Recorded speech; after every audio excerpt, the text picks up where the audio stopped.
টাঙ্গাইলের মধুপুরে কবর থেকে 5টি কঙ্কাল চুরি।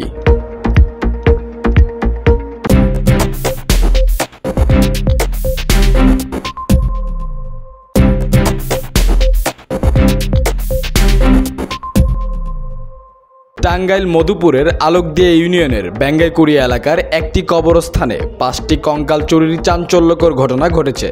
আলোকদিয়া ইউনিয়নের বেঙ্গাইকুড়িয়া এলাকার কবরস্থান থেকে দুর্বৃত্তরা কবর খুঁড়ে 5টি লাশের কঙ্কাল চুরি করে নিয়ে গেছে। এলাকাবাসী জানান, ফজরের নামাজ পড়ে এলাকার কয়েকজন কবর জিয়ারত করতে গিয়ে দেখে কয়েকটি কবর খুঁড়া এবং কবরের মাটি এলোমেলো। কবরস্থানের পাশেই রয়েছে রানিয়াত বেঙ্গাইকুড়ি কবরস্থান হাফিজিয়া মাদ্রাসা। উক্ত মাদ্রাসার শিক্ষক ও ছাত্ররা জানান, আমরা সংবাদ পেয়ে কবরস্থানে যাই। 5টি কবর খোঁড়া ও কবরে কোনো লাশ নেই এবং কঙ্কালও নেই। কবরস্থানের লাইট ভাঙ্গা, মনে হয় চোরের দল লাইট ভেঙে অন্ধকারে কঙ্কাল চুরি করেছে। তারপর কবর জিয়ারত করে মাদ্রাসায় এসে পরে আমাদের কাছে জানাইছে।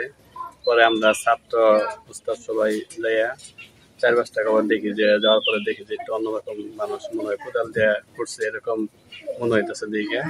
তারপর মানুষ যে কবরের উপর পালাইছে এরকম দেখছি, পায়ের চাপ দেখা যাচ্ছে। লোক আসছাল, হুজুর আসছাল, আর একটা কমিটির লোক আসছাল। আইসা প্রতিদিন কবরস্থান দেখাশোনা করে, তো আইসা এটা হঠাৎ করে দেখতেছে লাইট ভাঙ্গা, আর কবরে দেখা যায় মাটি খোদা।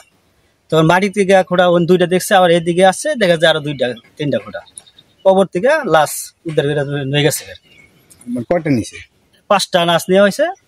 এলাকাবাসীর সূত্রে জানা যায়, চুরি হয়ে যাওয়া লাশগুলোর কবর ঘিরে ভিড় করেছে এলাকার মানুষ। তারা বলেন, কে বা কারা কবরস্থানের লাইট ভেঙে রাতের অন্ধকারে লাশগুলো কঙ্কাল চুরি করে নিয়ে গেছে। তাদের ধারণা, কঙ্কাল চুরির উদ্দেশ্যেই দুর্বৃত্তরা দলবদ্ধভাবে রাতের অন্ধকারে কাজ করেছে। স্থানীয়রা জানান, এমন ঘটনা আগেও ঘটেছিল। এ ঘটনায় এলাকায় আতঙ্ক বিরাজ করছে। এর আগে মনে করুন 5 বছর আগে একবার করছিল, এখান থেকে নিছিল, আবার 5 বছর পরে আবার এসে 5টা নিয়ে গেছে। রিপোর্টার আব্দুল হামিদ, দৈনিক আজকের বাংলাদেশ, মধুপুর, টাঙ্গাইল।